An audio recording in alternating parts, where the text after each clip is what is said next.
Godzilla of Truth. All week long, he's world-renowned for his proficient proclivity to prophesy the people's political picks with pinpoint precision. Yeah, baby! Then, on the weekends, he gets with the guys that are pretty wise, and Godzilla wins.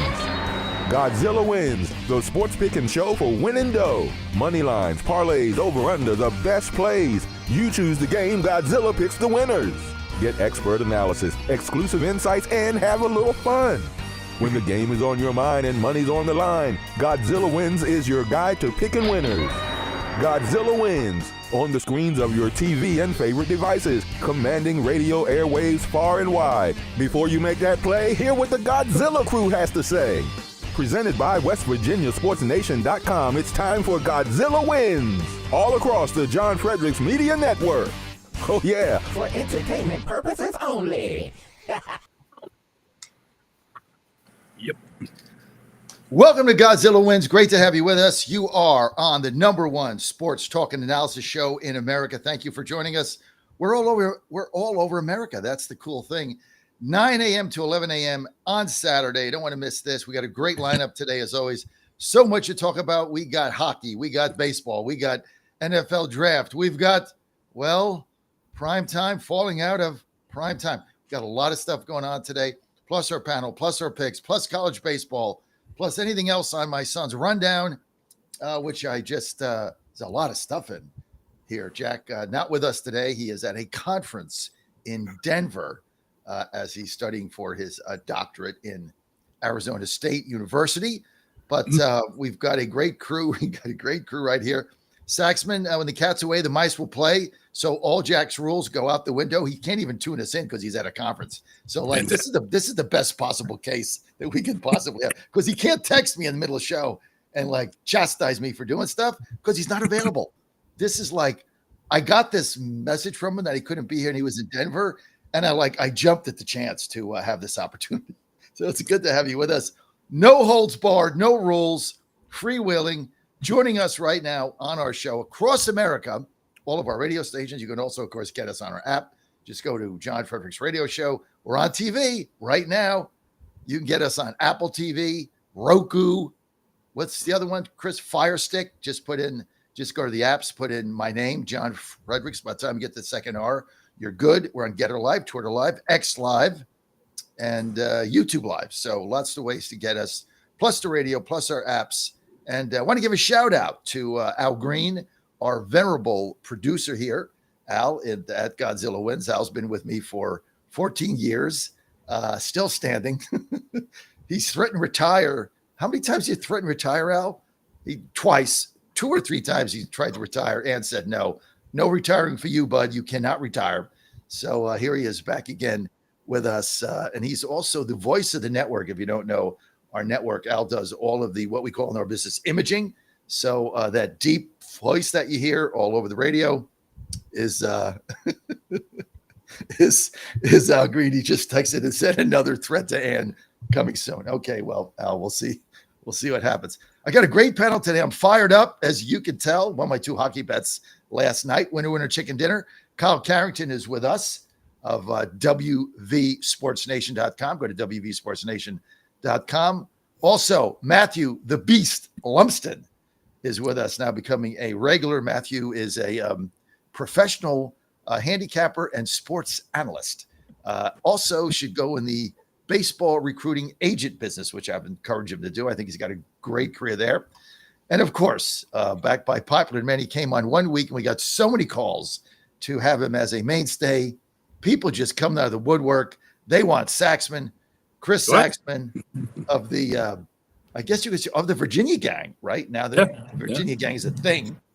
Of the Virginia gang. What did I do last week? I don't know. You were just so good. I got a lot of people. Al, for one, told me Saxman should be a regular. So, so I guess he texted Jack and we got you back. I was feisty. Well, you're always a little bit feisty. We got so much to talk about today, guys. I don't even know where to start.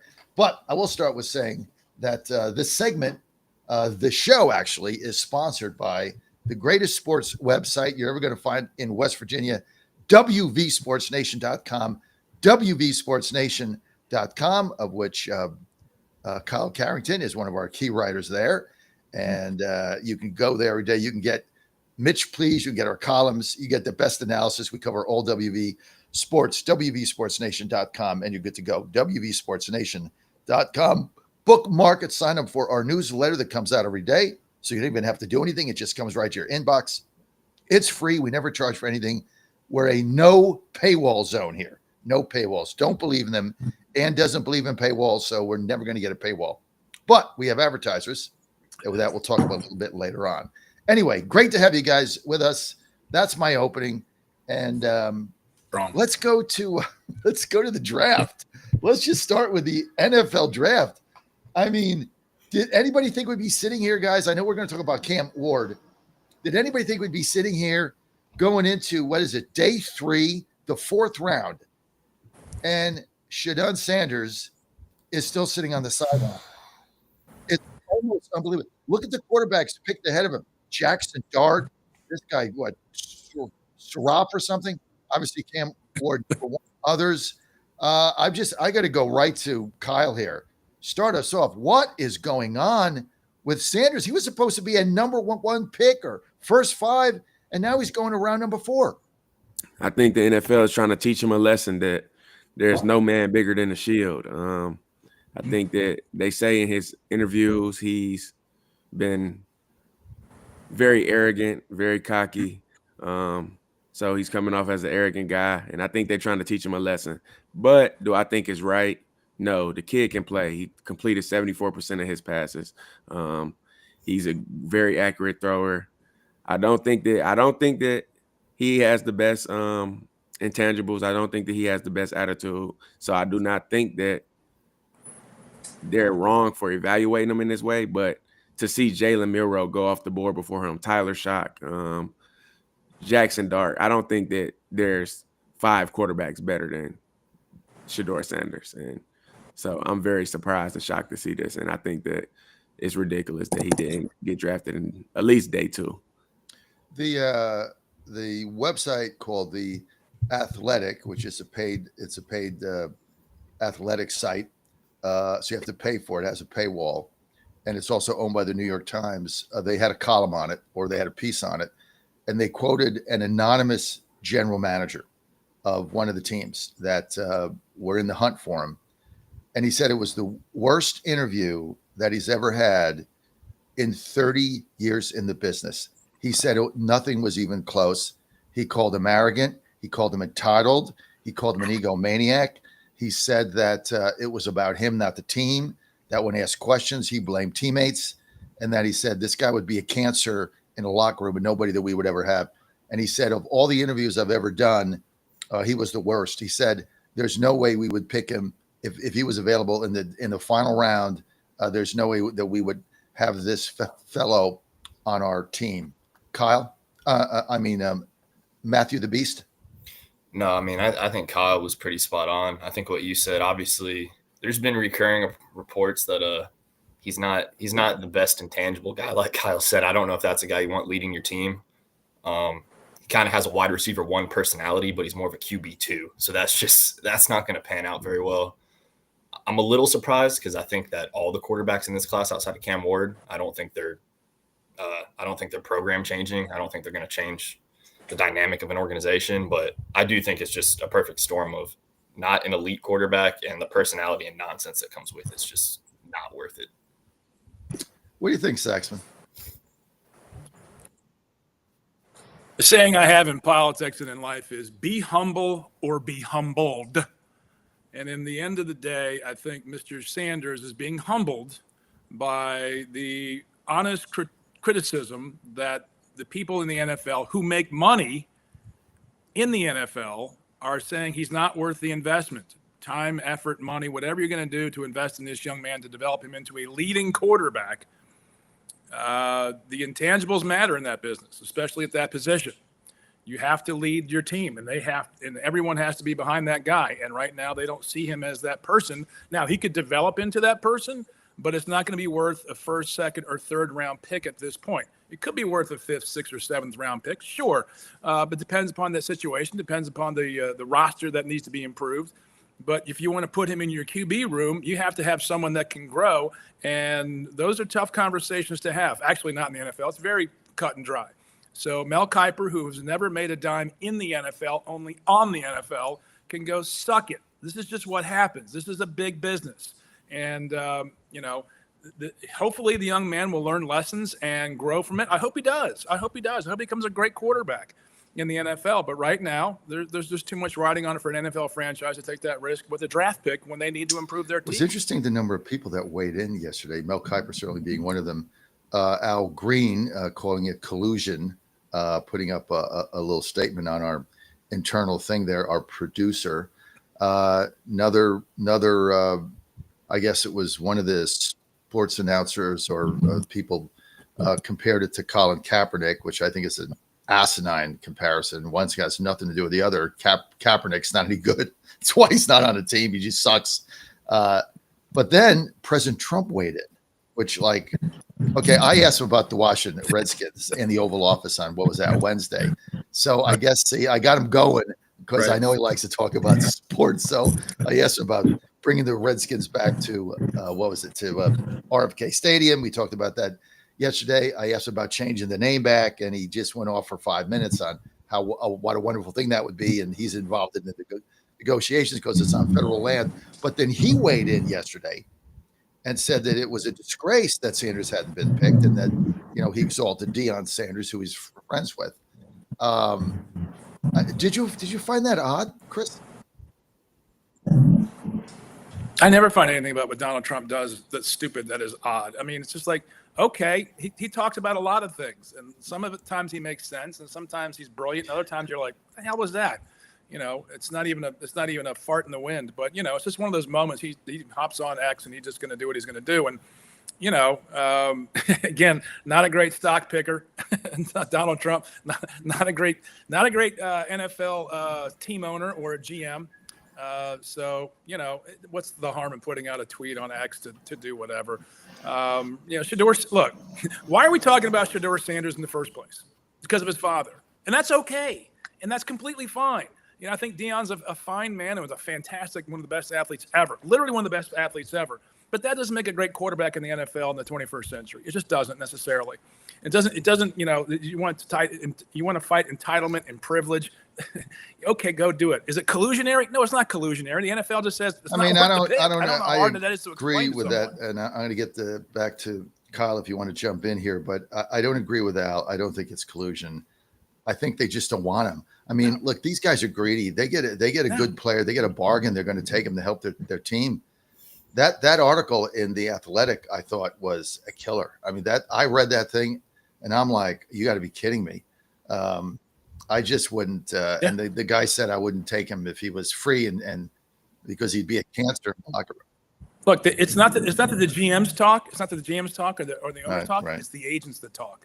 Right. Because they're the ones who have to make money on listen, everybody else they're representing. Kyle, I'm a Deion Sanders fan. I mean, I lived in Atlanta when he played when he was with the Falcons, and then he played baseball, and he would go play football in the weekend. I mean, I loved him at Florida State. I love Deion. I love him as a coach.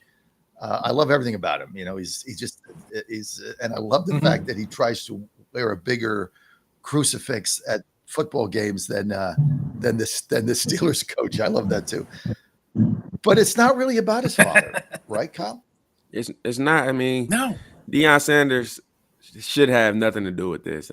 Some people putting out reports that the owners is going against Deion Sanders. Like, Deion Sanders was great for the NFL. He was a great money maker. He was prime time. Everybody loved Deion Sanders. This has nothing to do with Deion Sanders, and it strictly is based off Shedeur Sanders and how he presents himself. And I think that he presents himself as an arrogant young man, egotistical, things that it's like I said, no one's bigger than the Shield. The NFL is a business, and you got to come into their professional. I think that he needs to work on his professionalism, and I think that that's what's holding him back. And I mean, he could still pan out. Tom Brady was a 6th-round pick, so it don't mean that Shedeur Sanders won't be a great football player, but he's not worth it right now. He's not worth the risk. He's not worth what he come with. I think that this could be a humbling experience that could turn his life around. Mm-hmm. It will. 100% it will. It's like, remember Brock Purdy? Yeah, last guy picked, right? Yeah. He's doing okay. He's doing okay for himself. Well, Matthew, what if he's not picked at all? Oh, well. Neither was James Harrison. Neither was Donnie Shell. I mean, tough. I'm sorry. I agree. Tom Brady's 6th-round pick. Like, it's not like if you're not a first-round pick, you're not going to be a good NFL player. I think what's occurring at this exact moment just proves what people don't want to deal with. Why is everybody talking about him? Cam Ward's the number 1 overall pick. A fantastic story, by the way. Like, fantastic. He has gotten everything that he deserved. Worked his butt off. Nothing. Didn't show his interview post draft. No highlights. Nobody cared. It was just why was Shedeur not picked? So I mean, I think that's kind of the thing. And then everybody else is sitting here freaking out. Keep in mind, all 32 teams, these executives make a lot of money, and they're all on the same page about this kid. So obviously there's something. So I mean, I think he's a fine football player. I think he's still going to have a career in the NFL. But I think that this is just nonsense at this point. I think we should be focusing on Cam Ward. We should be focusing on all these kids that went in the top 15, top 20 picks. And I mean, kind of had their moments robbed from them. So yeah, right. It is what it is. Like, just get over it. Great point. Cam Ward, incarnate word, to Washington State, to Miami in 3 years. You have fantastic. It's an awesome story. The kid from the Steelers drafted. I know I'm a Steelers homer, but his mother was on life support until he gets drafted. And then she passes away. And that story, it's chilling, that story. Those are the stories that people want to adhere to, not worried about whether Shedeur Sanders got drafted. I mean, come on. And at the end of the day, if he doesn't get drafted, think about how much money he's already made. Like, he's fine. He's fine. He has his own logo. He'll be fine. He's going to be in the NFL. It'll all pan out the way it should. He'll go somewhere. He'll be in camp. He'll prove himself just like he has to every day. Sorry. Well, the other thing is the NCAA is going to come out, this judge in California is going to come out with her ruling probably in the next couple of weeks, that if they go to 5th-year eligibility, he could just go back and play for Stat, right? So he would have another year of eligibility. But let's get let's get to my favorite topic, Tennessee Titans. I didn't open with that because I don't want you guys to think, that there's Frederick's a homer again. I didn't open with it, but I love our pick. I mean, look, this franchise, I'm a Titans homer. Live, breathe, die Titans. We suck. Go to a new stadium. Team has no identity. It's in disarray. It's a sad state of affairs. Okay. Mm-hmm. And I thought like they had no choice. They had to pick Ward. Maybe he's not going to be what we think he is. Maybe he's not going to be the next Jalen Daniels. But what if he is? I mean, that was my whole thing. What if he is, and he ends up in Cleveland? I mean, it's just, like, you got to pick him and take a shot and give hope to the base. You got to give hope to the fan base, and that's what he provides. He provides hope. He provides some excitement, and let's see how good he is. But boy, that story that Matthew was just saying, and I'll just open this up. The story of him going from a tiny little college to Washington State to Miami in 3 years progression. And then everybody that interviewed him said he was the nicest, humblest, most down-to-earth team player, great in the locker room, very intelligent, very much a Christian, all that good stuff. For me, but is he really going to be, is he going to be the savior of this franchise, guys? Yes, he will be. Cam Ward is going to be a stud. He's a great player. I think that it's going to take a few years for you guys to reach the Jaden Daniels NFC championship status. So being the AFC championship, maybe not that in 1 or 2 years, but I could see the Cam Ward turning his team into an 8, 9, 10 win franchise next year. He has some weapons around him. Tajay Spears, Tony Pollard in the backfield. You get Tyler Lockett on the outside with Calvin Ridley. I'm big on the Titans, and I'm big on Cam Ward. I think that he's a stud. He's the next coming of Patrick Mahomes-esque. Nah, he's not going to be Patrick Mahomes. Nobody's going to be Patrick Mahomes, but he's going to be a player that's going to run around, make fantastic plays, exciting plays. He has a strong arm. That's another thing about the Shedeur Sanders thing. He don't have a rocket arms, and he talked like he has a rocket arm. So Cam Ward, he has a rocket arm. He can run around. He's an athlete. Like we talk about, I mean, the humility.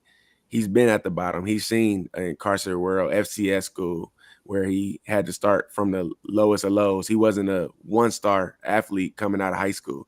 He played in a wing T offense, so he wasn't even able to display his pro-style quarterback abilities as a high school athlete. So this guy, man, he's a stud. He's a great kid. His interviews are just the humility that he has is amazing and fantastic. I love Cam Ward, and I think he's going to be great for Tennessee. So you got yourself a good one, John. Well, listen, we're hoping for that, but I think the Titans organization had no choice. They needed to pick Ward. I mean, look, if we had a quarterback, we'd have picked Carter, the defensive end, no doubt about it. They loved him, but we had the first pick. Last time we had the second pick, we picked a quarterback, Mariota. That was okay, right? So we just haven't done well here. But I think yeah. Look, he brings excitement. I mean, I'm buying tickets to the first home game, right? I wouldn't do it until I saw they picked, and now we're going to go to Nashville for the first game. So they got me sucked in. It's because I want to see some of the excitement. What do you guys think there, Matthew, Chris? What do you think?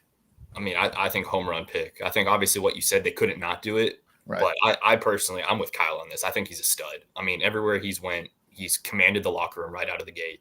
He took a Miami team last year that, let's be blunt, that was a horrendous defense. They were not a very good football team. They were one win away from the CFP. Like, dude's a stud. Goes in there right out of the gate, 4,300 yards. I think it was like 39 touchdowns combined for over 40. And he's got the personality. He's got the swag. I mean, he gets off the private jet, going to his interview in cargo pants with the wired headphones. Like, I mean, the humility's off the charts. He's got swag. Warren Moon's already given him number one. Like, I'm excited for him. And I think just be fair to him. As John knows, the Titans aren't a great team. So if it doesn't all work out in the first 3 games, he's not working with a ton. I think he's a stud. I think you give him a couple of years, like Kyle said, he's going to make them a playoff contender. Yeah, well, the thing is, they have an easy schedule. I mean, when you get the first round pick, the other bonus is you get a very easy schedule the next season. So it's not like they're playing the cream of the crop playoffs teams. I think he'll have a lot of team to develop. And like Kyle said, I mean, the Titans have got weapons right now. We got offensive line issues. Maybe it'll come together with Coach Callahan's father. We're hoping for that. We have a couple studs there. We have a great defensive line. So the team has got holes. But we have a great backfield. We have pretty good receivers. We have a decent now offensive line come together. We have an NFL caliber defense, especially defensive line. So they've got some good things, and they can get to 6-7 wins and be respectable. That's look, I don't think they're going to make the playoffs, but if they get 6, 7, 8 wins, win some games at home, have some excitement, then I think, maybe as a franchise, you get your mojo back. Right, Chris? Well, one of the keys of having a guy like Cam Ward get you some opportunity at the quarterback position and show forward momentum and his abilities as a leader and a performer on the field is the ability to track some free agents who otherwise would not have looked at Tennessee. And that's a key building component to building out their franchise. Like, who wants to go to Tennessee? Not that big of a deal. Who wants to go to Cleveland? I don't think so.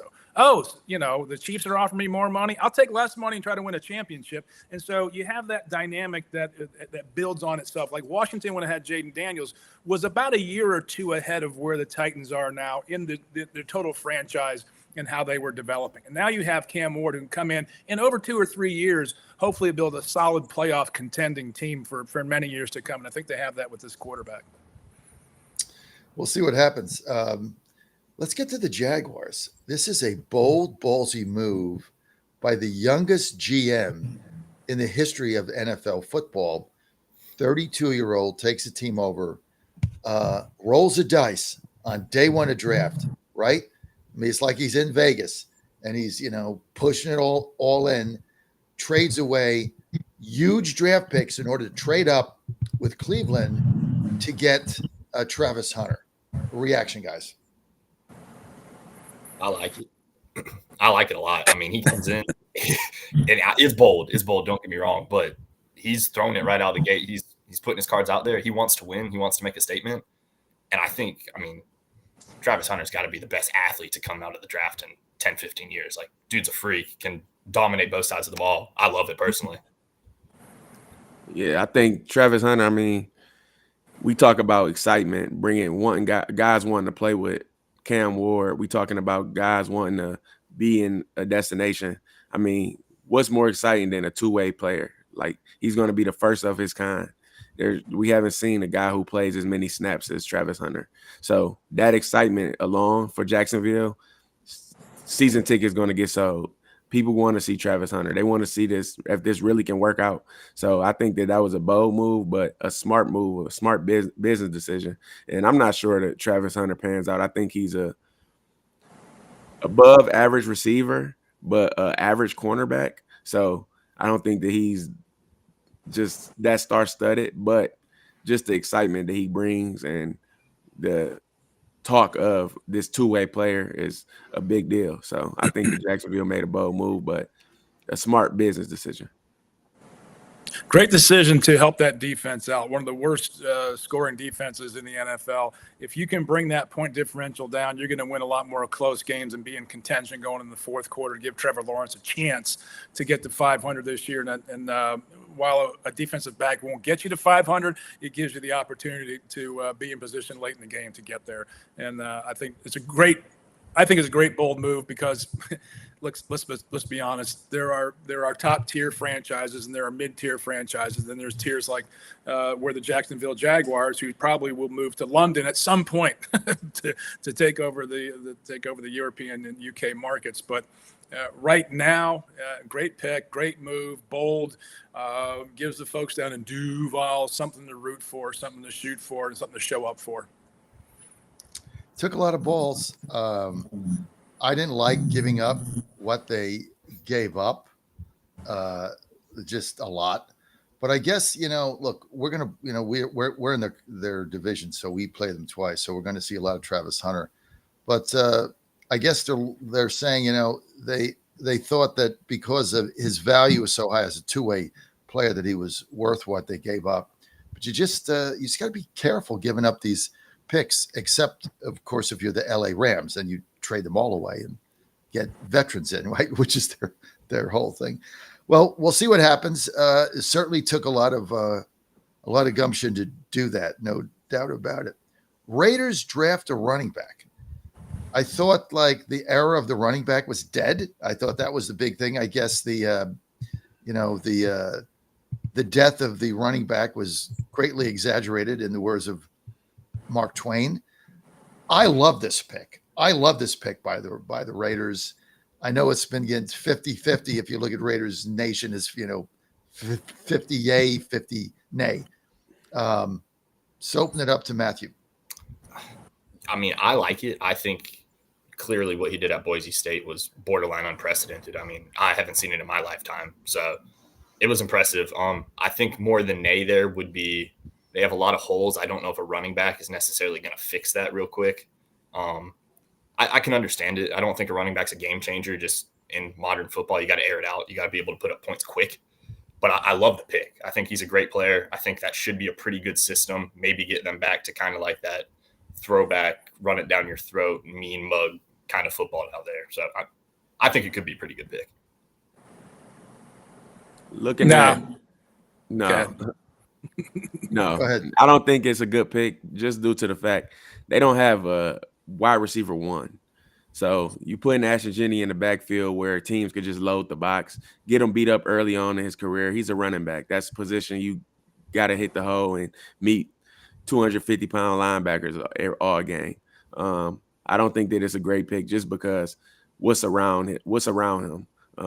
They do have a 1-2 punch with Raheem Mostert. He's getting to the decline of his career, but they have no receivers. Geno Smith and that offense is it's gonna stink. And I hate that for Pete Carroll because I'm a huge Pete Carroll fan, but I just think that fit-wise, it wasn't the right fit. They got the big name off the board, so maybe they think it's gonna be some excitement just because they have a big name, but I don't think that it was a great pick. Well, Pete Carroll, Kyle, Matthew, and Chris. By the way, you're on Godzilla Wins. Thanks for being with us. We're with Kyle Carrington, senior writer for WVSportsNation.com.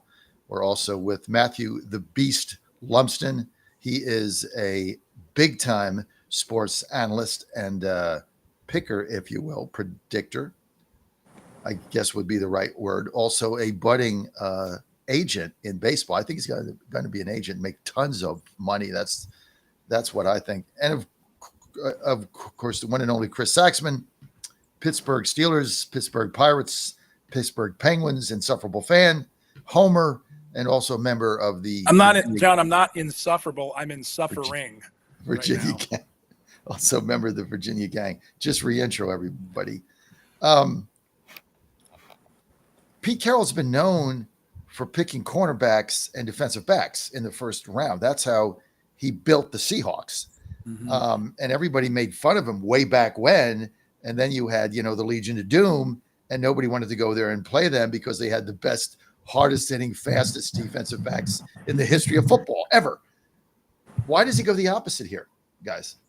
I think this is a mistake, John. And I'm going to tell you why, because in the salary cap league, your first 10, 15 draft picks in the first round, they have to be projected as 10, 12-year players.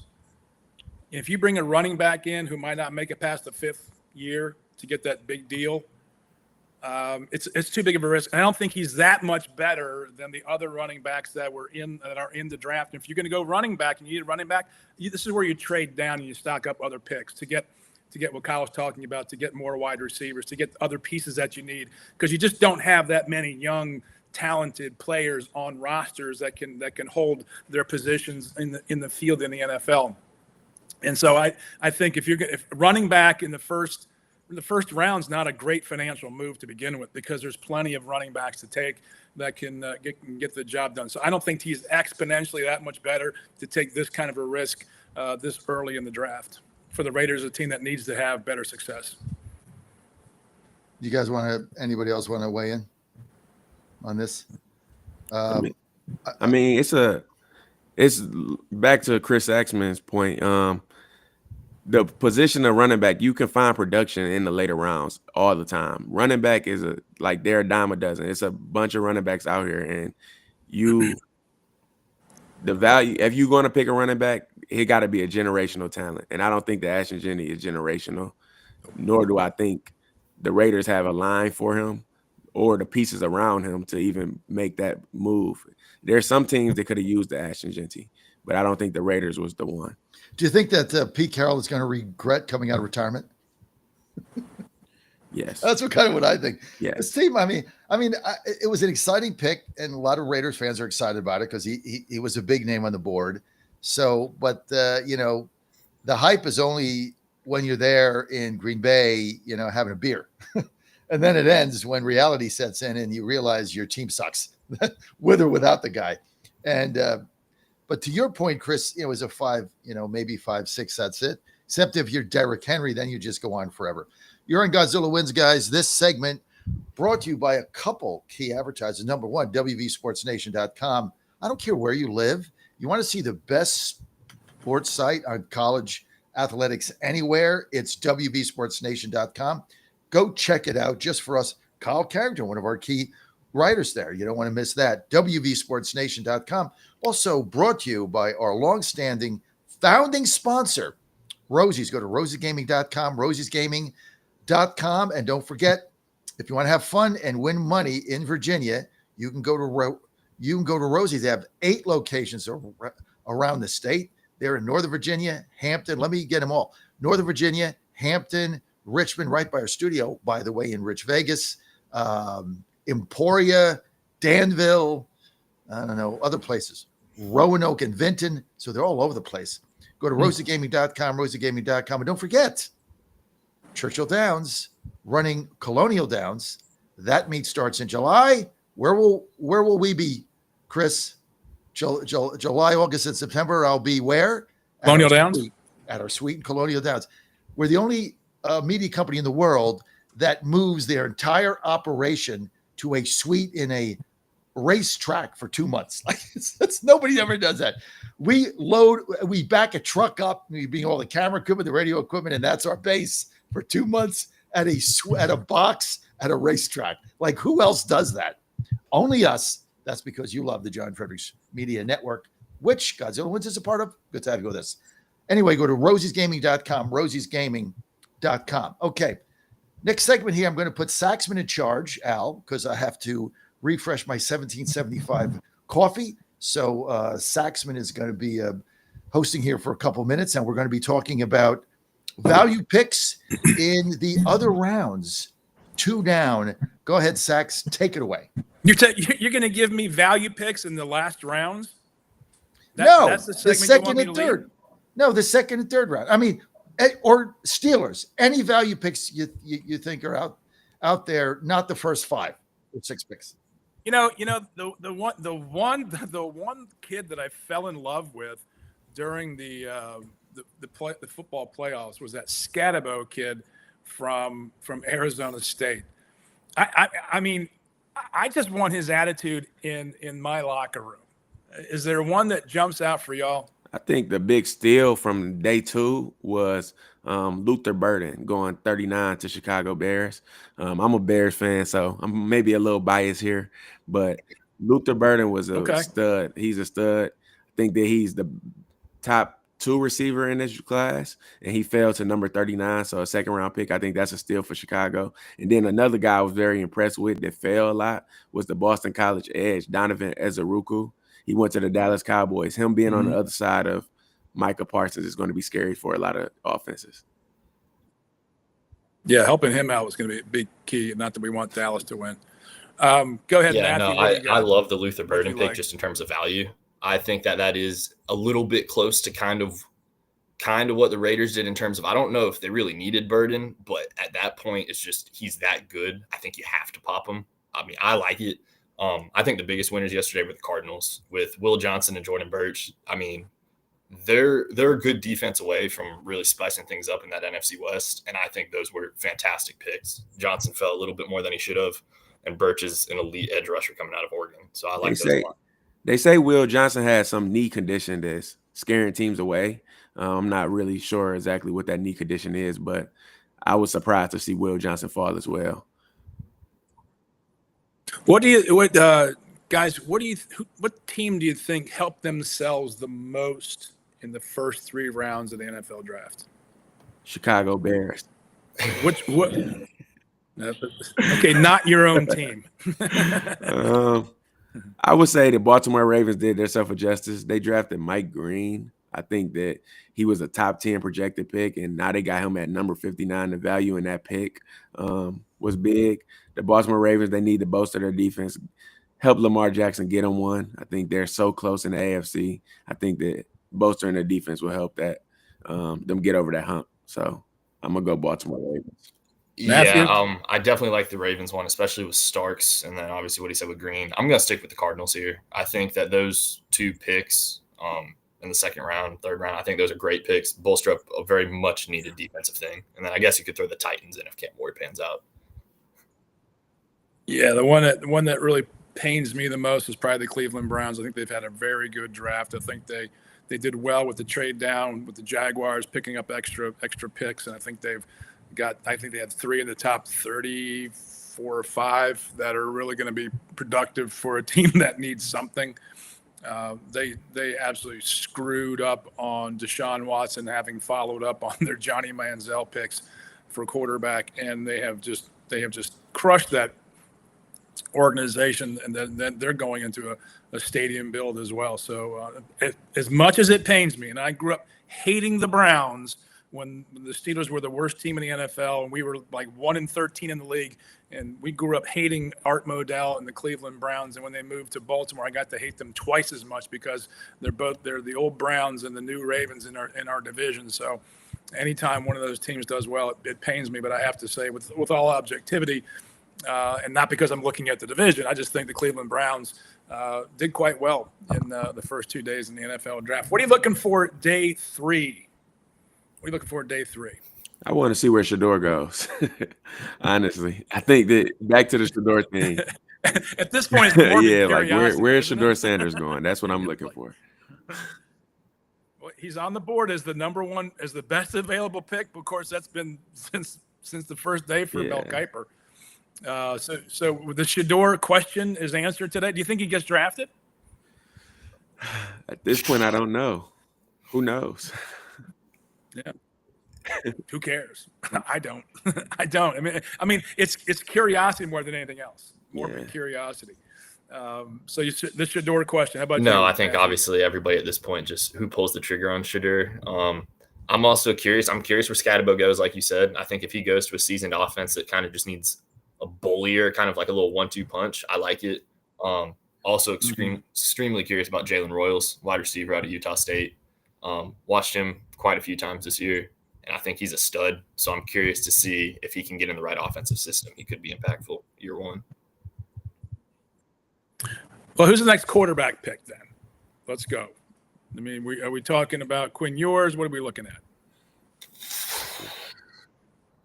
Will Howard, McCord? I think Will Howard goes next. Yeah. You think Howard goes next? I'm leaning Howard or McCord. I think just a veteran guy that they've shown some stuff already. I could see both of them being extremely good career backups, but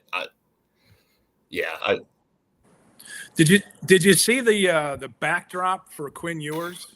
Somebody tweeted, I think the only thing more The house accurate in than his arm Texas. is whatever his dad's shooting with, because good Lord. God, he had every mammal mounted. I thought behind him. maybe he thought he It was was- being drafted to like Bass Pro Shop or like Cabela's or something. I mean, he had to get up. It was impressive. Kyle, No, do you I know didn't what we're see talking it. about? I did not see it.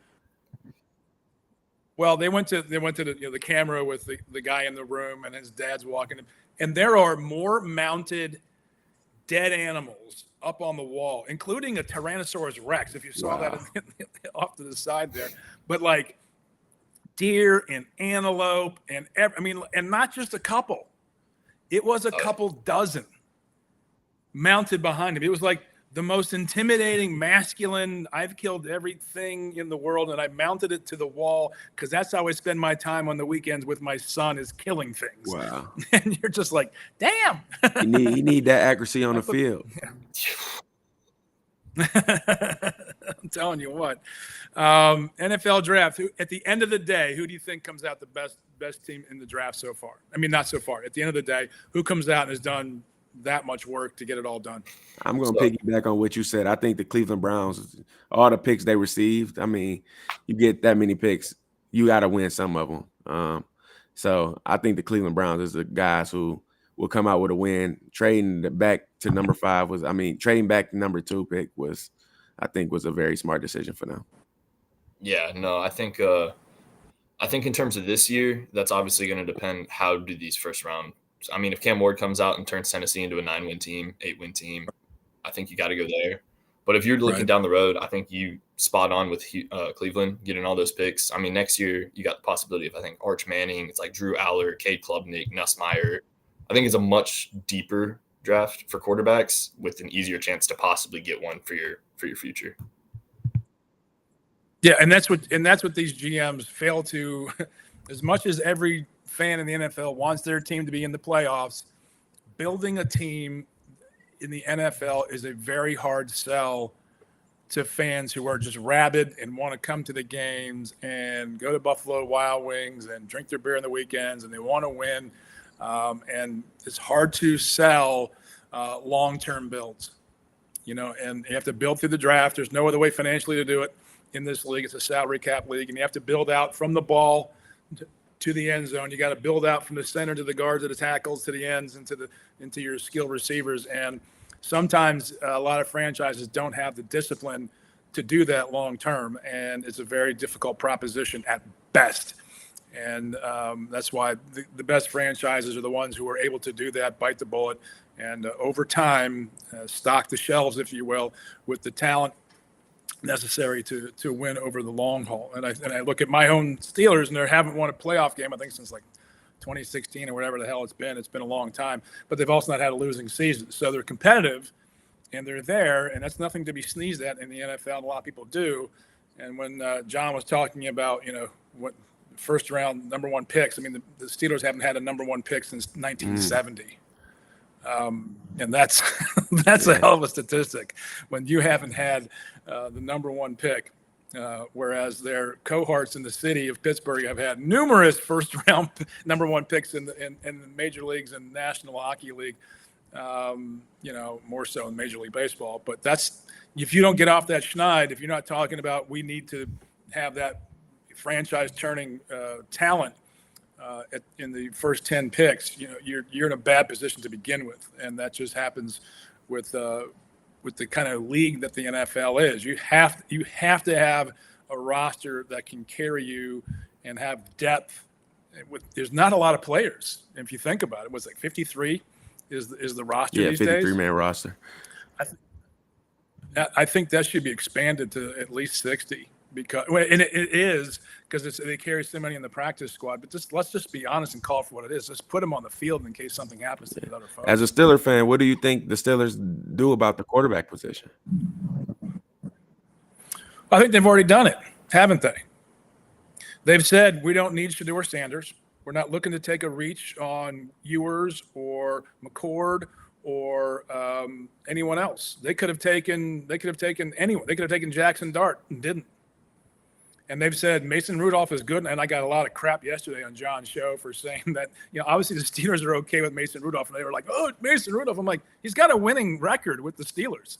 He is probably one of the better. If you took him in this draft and said, now who do you draft? They'd go, he's probably the number 2 pick in the draft because of his talent and his experience in the NFL. So they might be looking at Kirk Cousins and Aaron Rodgers to fill the gap and know where they are with that, or fine with Mason Rudolph. So you're going to see, I think the Steelers do take a quarterback in the later rounds, but if they don't, that also tells you where they really are with Aaron Rodgers and Kirk Cousins. Yeah. I think if you guys go into the season with Mason Rudolph as your quarterback, it's almost like you're tanking for. I feel badly for Cam Hayward if that's right. the case. But if they're also going, look, we know what's coming next year and we're good with this, then you know that's a quality franchise. It doesn't make sudden decisions. I think Omar Khan and Mike Tomlin are top quality talent pickers and, more importantly, talent developers. But they're obviously not panicking at the quarterback position. No, I couldn't imagine a team with Shedeur Sanders and George Pickens together. Throwing DK Metcalf and then please sign Aaron Rodgers. Sign Aaron Rodgers to mentor him. Give me that. God, there's not enough medication for me in that season to go, oh my God, what is with these people? Hopefully, and I mean, Tomlin has a talent for managing difficult personalities. But when you pile up that many in the locker room, it's not that they can manage the talent, it's they can manage the team. And that's a big difference. I'm curious to see how that pans out, though, because I do agree that in terms of looking long-term, holding off to next year's draft for a quarterback is 100% the right move. But I do think that Pittsburgh roster is significantly too talented and competitive to have the disservice of Mason Rudolph playing 17 games for you. So Cousins, get Cousins. Yeah, I mean, that's what we were talking about. They're like, where are you? I'm like, obviously they're not worried about where they are at quarterback because they obviously know where they are with Cousins they have to or know Rodgers, and they're fine with either of those. Managing the team and extending drives and not letting the other team get on the field with that defense that they have, we have. They are a serious contender, and they were early on in the season last year. They just wore down defensively. I think with that defense and then the skill players on offense, talent-wise, I think you need like an Alex Smith game manager type where if you can just have that where he won't lose your game, I think they're going to be very competitive. Yeah, I agree with you. Look, if you can win a Super Bowl with Joe Flacco or Trent Dilfer, I think it's completely conceivable that you could do one with Mason Rudolph or an aging Kirk Cousins or I was like, I got the dogs. Well, my cat here's your dog. So he's running around. Sammy, get off there. He just heard your dog bark and he's like, went to the window. We got contractors renovating the bathrooms and they were held up this week. So it's chaos. It's chaos here. All right, let's go. Chaos at Mad. Listen, I think if the Steelers get Cousins, I think Rodgers might be done, but Cousins has a year at least left in him. I think if they get him, they got a quality quarterback with a great defense, with a great roster, and you've got to be looking at them, I think, finally to win a playoff game or two. I'm a big fan of their coach. Obviously, we carry them on our network, so I not a fan, but I'm not a fan. I listen to the games. And that defense, but I think you guys are right. It wore down. They were on the field too much. The end of the season just wore down, and I think that's if you're the coaching staff of the Steelers, that's what you want to avoid this season, so they can play an 18th game or a 19th game without the fatigue that set in, because they were banged up because they were always on the field because they didn't have an offense. Yeah, they didn't have an offense to keep. I mean, they never scored in the first quarter, and mathematically, it's just so hard in the NFL. You don't have that many possessions. But John, you've been to a Steeler game at Heinz Field, so you understand the passion of those fans. Clearly, they want a playoff victory. Acrisure Stadium. You can call it what you want, Kyle. I'll still call it Three Rivers if I damn well feel like it. It is a great atmosphere. I went to one game there with Saxman and his family, and I think it was a Titans game, right? It was Titans. We had a backup quarterback. I don't know what the hell was going on there, but you had Will Levis, who looked great sucks. That game. He did? Okay, well, we lost. That's all I know. Well, of course you lost, but it was a close game going in the fourth quarter. Yeah, but I tell you what, they had somebody came in and we had the lead with 6 minutes to go, and somebody came in on the 1 yard line. One of your quarterbacks, Rudolph, or the other guy, and he had a 99-yard 5-minute drive, which they didn't have for like the last 3 decades, and they just ate up the clock, scored in the game was over. Yeah, I think it was Rudolph. I think you're right. I think it was Rudolph. Yeah, it was a 1 yard line. I was like count my money. I thought we were going to stop you guys, get the ball back, get 2 first down, games over. Anyway, look, we got to get the hockey guys. But I got to tell you, I just got my 1775 coffee. This is the greatest coffee that I've ever. I'm a coffee guy. I drink 8 cups a day at least. Dark in the morning, medium in the afternoon. I drink coffee all day, and I'm a coffee. I don't like Starbucks. I don't like any of that stuff. But best coffee I've ever had, 1775. Go to 1775coffee.com. It's affordable. 1775coffee.com. Oh, by the way, Brandon Stoutler said it was Kenny Pickett that did that drive. Thank you. Okay. 1775coffee.com. 1775coffee.com. Promo code Godzilla, 10% off. Guys, let's get to NHL and let's get to the hockey playoffs. This has got to be, and I was saying this all season, the most competitive hockey season in memory. Mm-hmm. All these teams are balanced. I love the new style of play. It's just fun. Mm-hmm. Whatever the NHL has done, and I think we talked a week ago about how it certainly helped have the international games at the All-Star break, which they can't have every season. Whatever the combo is, the NHL executives that run that league have figured this out. And baseball needs to take a page out of their book. They got the best salary cap. They have the best draft operation. They're now promoting their younger players in that draft, which they've never done. You're starting to feel an affinity. And you look at these playoffs. I mean, they've been unbelievable. You look at last night, Oilers come back, down 5-4 in the third period. I bet the Oilers, so I was happy. They come back, beat the Kings 7-4. They make that 2-1. New Jersey on the brink, down 0-2. They come back in the Meadowlands. They win in double overtime. They beat what could be a Stanley Cup champion team, Raleigh. Hurricanes, Raleigh, right? So they Carolina. Beat Raleigh. Double overtime. Montreal at home beats the Caps, clobbers them, right? Caps win 2 games by a goal. They sneak it at home. Habs come back, clobber them at home 6-3. That series is 2-1. I mean, all of these are just exciting. Nobody has any idea who's going to win the Florida Bowl. Minnesota comes from nowhere. They're now up 2-1 on Las Vegas. Nobody saw that coming. No one. And of course, I predicted right here, I said the Leafs, team that beat, they're up 3-0 over the Senators. Leafs If you're playing the Leafs, they're your worst nightmare right now. I've been telling you that. Then we've got the Colorado at home down 2-1. That thing is going to go 7 games. So you've got that. And then, of course, you've got my Jets that are going to win the whole thing. It's just got to be the most exciting Stanley Cup playoff atmosphere I've ever seen. And these stadiums are packed. Every game sold out with videos, people outside. Anybody jump in and give me a reaction? Well, you're on the money. I mean, the thing with the NFL is that people are finally seeing the athleticism, the speed, the toughness, the competitiveness, the skill level of these players. And I do think that the U.S. Canadian mini series that it ended up being for the 4 nations that competed, and I hope the United States and Canada go to a 5-game minimum series game, or go to 7 and play in the original 6 stadiums.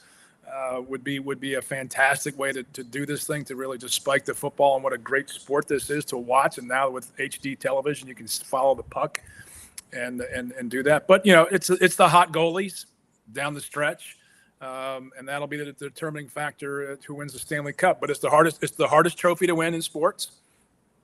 And Toronto's got a great inside edge right now. They're playing, and because I think they're gonna sweep. And that gives them a little bit more rest going into the next rounds, and that's really important. And the Blues come back and beat my Jetsy game at home. I mean, and that's, you got to take a little stock here, guys. Just jump in here, Matthew. I know you and I, every time we get together at the baseball stadium, we spend a half hour with your dad, Todd. By the way, say hi to your father, and I still owe him something, Healthy Sellers, something. I still got to buy that for him. I just haven't gotten to it. I will do that. Or maybe I'll switch off the 1775 coffee. I'll do it. Maybe I'll get them both. Anyway, say hi to Tom. But we always talk hockey. Your hockey picks here not doing very well. Reaction. Reaction is, well, the Stars are up 2-1, so I'm okay with that. The Senators, you were on the Leafs all year. The Senators have outshot them in all 3 games, and just honestly, Olmark has been the inferior of the goalies. Stolarz has been a stud, which former Oiler, so that kills me as I watch us let up 6 goals in every single game we play. But no, the Leafs, I think today's a big game. A sweep would be a huge statement, especially with everybody knows the Leafs playoff history. And I think they're playing physical playoff hockey. They've got a goalie. I mean, all your predictions are starting to pan out pretty well. So I think today's a big one for them. If they can get a sweep, I feel like that would just be huge weight off their backs. I am yet to lose a hockey bet this playoff season. I think I'm 7-0. Wow. I've yet to lose a bet. I won 2 last night. I bet whoever played LA, right? Who was at Oilers. I bet Edmonton. They were down 5-4 going into the third. They come back easy victory. So I bet that. And the other game, let me see. The other game I bet last night was I bet the Oilers, and I bet the Canadians. I bet the Capitals the first 2 games at home, but both those games were competitive. I mean, those games were right down to the wire. Both games I'm sweating out. They broke my parlay. Don't get me started on covering the goal and a half in that first game. I mean, I had a 3-leg parlay to cover, and I was looking at nice money, and they screwed me. So don't think I'm not holding that against them for the rest of my life. Well, then, but then I just thought, Montreal's going home, but they could be up 2-0 or easily, at least 1-1. Easily. And I knew they were going to win that game at home. But the Caps at home, they got the best record at home, and they could have gone out of their 0-2. They were very, very fortunate. But and then I'm a little worried now about the Blues. I mean, they did what they had to do. They came home. They're a streaky team. They win that game. They make it 2-1. Now there's a lot of pressure on Winnipeg. They have got to win this game. They don't want to go back. If they go back 2-2, they're in a dogfight with a team that can get hot at any time. That gives me pause. You guys want to jump in? I'm looking at the Minnesota Wild and the St. Louis Blues as 2 teams that I see upsetting. That's my prediction. So I got Minnesota Wild and St. Louis Blues upsetting Winnipeg Jets. So those games, that's what I'm looking for. I'm looking for the underdogs to make some noise early on because it has been a super competitive and really balanced playoffs. I've been super excited to know that every game is anybody's game besides the Toronto Maple Leaf series, but it's just been looking like it's just up for grabs, and I'm loving to see that. You know, we used to make fun of hockey, saying that basically the regular season didn't mean anything because like everybody but two teams ended up making the playoffs. Why is that? Why does that seem this season so different? I think it's the balance of the league. I mean, they're playing well, and there's also an imbalance, right? Because there's a lot of teams that just, they traded out at the end of the season and they're reloading for next year, which is just part of the league and how they do it. It's almost like a relegation system that the soccer leagues go through. But it's the balance, it's the athleticism, it's the openness of the play. It's far less physical than it was 10, 20, 30 years ago. And I think overall it's far more exciting for the fans to see the level of offense that's available to them and how quickly the game turns. It's just an exciting game. And then the legacy teams. This is the other thing. Think about the legacy hockey teams they're not even in the playoffs. Flyers, nope. Boston, nope. Rangers, nope. I mean, these are legacy hockey teams that are not there. They didn't even make the playoffs. Red Wings, Blackhawks. Islanders out. Red Wings out. Blackhawks out. I mean, big name teams not even in the hunt. It's just kind of amazing how this thing is. Well, look at the Vegas Golden Knights. Since they came into the league, they've been a dominant team out of the jump. You're like, expansion. How does that happen in professional sports that a new franchise, an expansion team, can be that good? I mean, that's one of the great things about the sport writ large. Well, now they're on the ropes. The Wild. I mean, I think I've seen Minnesota play 3 times, right? And I'm like, yeah, whatever. I mean, okay defense, okay offense. Everything is just kind of okay, kind of a 500 team. They kind of scraped in the playoffs. They had to win a couple games at the end to get in. They win tonight. Vegas is in trouble. Tonight. They win tonight. Vegas is going to lose that series. A lot of people picked them to win the whole thing, guys. And then you got the Avalanche. I called a sweep in that one. Egg on face. Yes. And then, yes, you did. And then you got the Avalanche.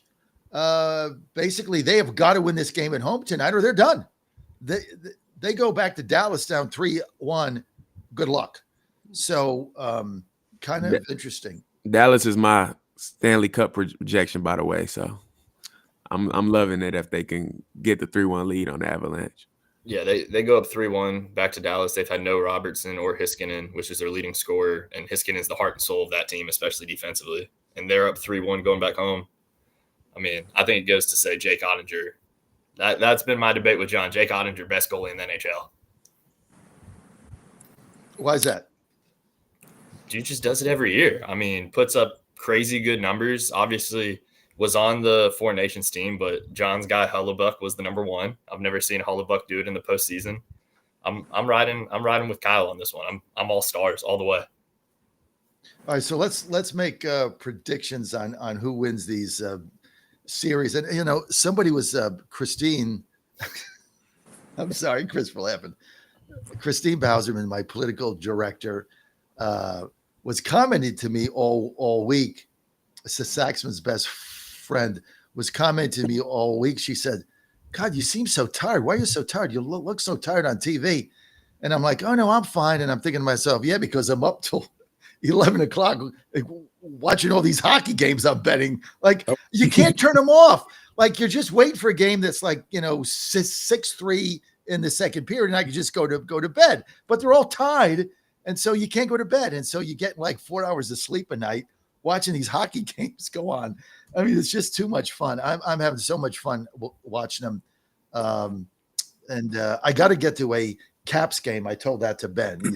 But do you know that sidebar?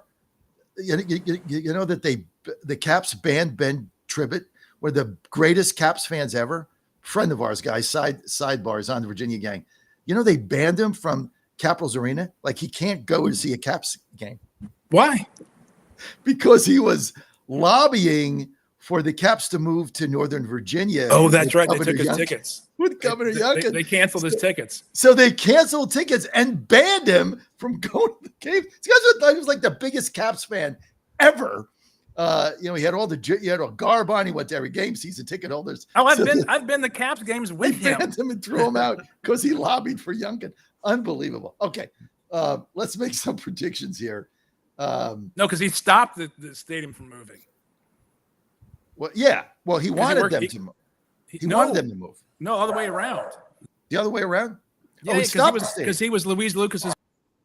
Oh, that's right. So he stopped it from moving. Anyway, whatever they did, he pissed off the ownership. They took his We pissed him off. They took his tickets away and banned him for life. It's not very nice. Ben has a unique talent for pissing people off. It's unbelievable. All right, let's get to predictions because we got a lot to go over today.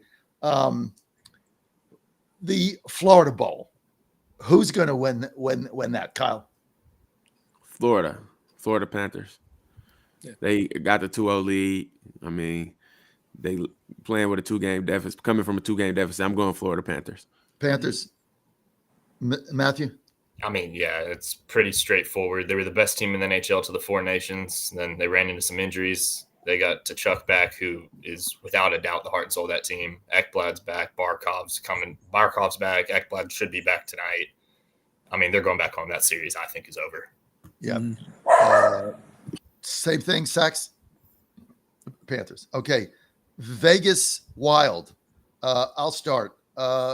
Vegas, I think, turns it around. They're down 2-1. They got to win tonight. I think Vegas turns it around and wins that. Saxman. No, I think the Wild are going to take it. It's a momentum sport. They got the momentum. Matthew? Wild. Gustafson's hot, and I've been trying to tell everybody Kaprizov is a top 5 player in the NHL. He just doesn't get that love because he's in Minnesota. Kyle? Minnesota. All right. Baby. I'm the only one going with Vegas. I'm betting them tonight to even the series in Minnesota and get back home. Leafs, Senators. Leafs up 3-0. Leafs. Sweet. Yeah, on to the next series. Yeah. Kyle? Leafs. Chris? Sweep. Yeah, Leafs. Sweep. Okay, big one. Here's my second bet tonight.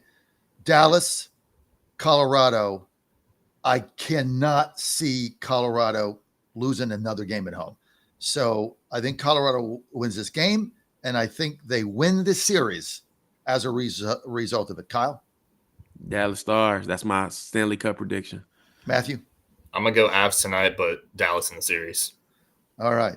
Avs tonight and Dallas in this series. Okay, let's get to my Jets. Up over St. Louis 2-1, but losing the first game in St. Louis after dominating them at home, absolutely dominating the Blues. Then they go to St. Louis, they lose. I don't know. Maybe, they were a little complacent. But I don't like the game tonight. I think the Jets win this series. I don't like the game tonight, so I'm going to stay away. Kyle? Blues in 7. Matthew? I'm going Blues. I mean, I think they should have pulled out game 1. I think they beat the brakes off of them Thursday night. I like St. Louis. Sachs? Jets in 6. Yeah, okay. I hope you're right. Hurricanes, Devils. Everybody counted the Devils out. They're not that good of a team. They were only 9 games over 500. Hurricanes 17 games over, but only an 8-point differential. Devils win a game at home. Now they've got to win this game at home.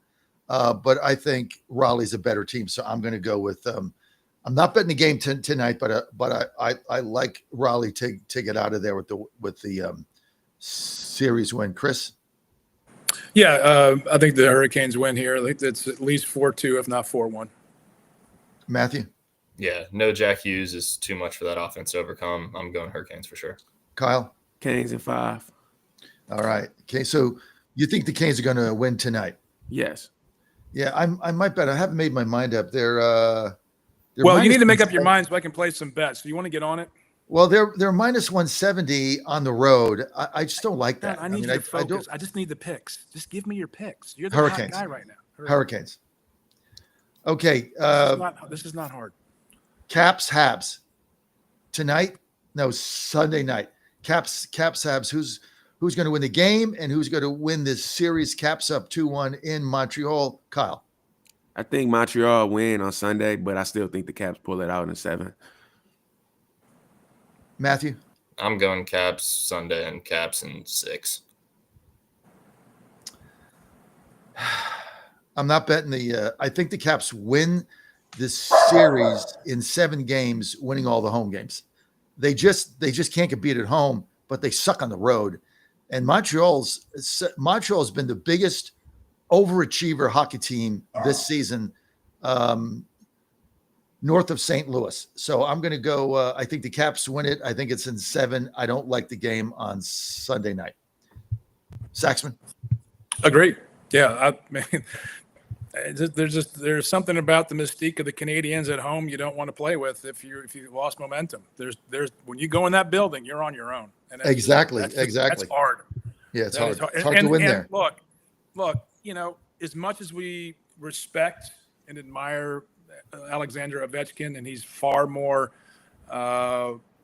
lethal on the defensive side than he gets credit for, because if you've ever watched him live, how he hunts his opponents throughout the game, whoever's matched up against him, he just looks for him to hit throughout the entire game when he's on their ice, and then he goes and sets up in his position on the circle there. He's aging still, and there's a point at which over the course of a long series and a long playoffs, that's gonna manifest. And I think the Habs have a chance to really pull off this upset, and I think they win on Sunday night. Okay, let's get to one of my favorite series here, wide open. LA Kings, Oilers. Kings, another team, very tough at home, go on the road, not so much. Oilers clobbering them last night, scoring 4 goals in the third period. Not good. Not good if you're the Kings. I bet the Oilers last night. I'm going to bet them again on Sunday night, minus 135. And I think the Kings win this series in 7, Kyle. I'm going Oilers. Matthew. As long as Stuart Skinner's out of net, I'll give Edmonton a chance, but they've broken my heart too many times. I'm going to go Kings in 7. Sax? Oilers in 7. Oilers in 7. Okay. Mm-hmm. I think the home team wins here every game. Same thing, Caps Montreal. I think you just bet the home team. Both teams are great at home. They're not that good on the road.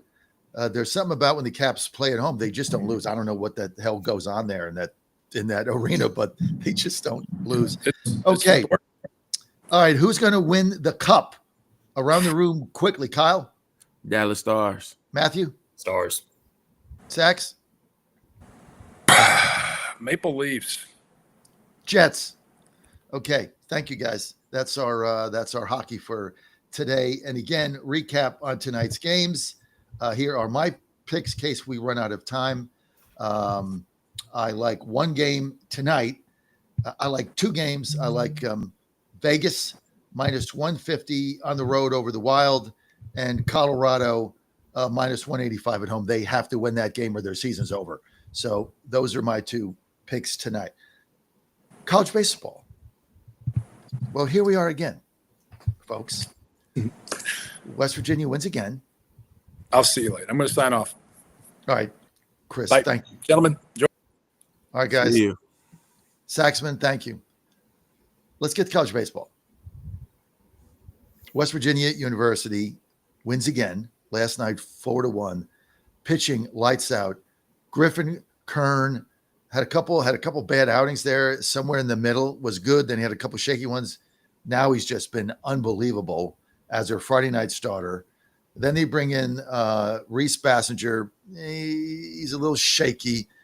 But then they get the lead. They bring in Myers. The game's over. I mean, the game's just over. They bring Myers. This guy, Chase Myers, is going top 5 picks. When in next year's draft, when he'll be eligible, he's top 5. He could be top 3. This guy's unbelievable. You can't hit him. West Virginia wins again. They're going to sweep this series. They got the upper hand in the Big 12. Everything is going right for them. Last night, watching the game, I think Myers was in. Florida game was 2-1. Central Florida's got first and second, 1 out. Myers throws a hanging curveball.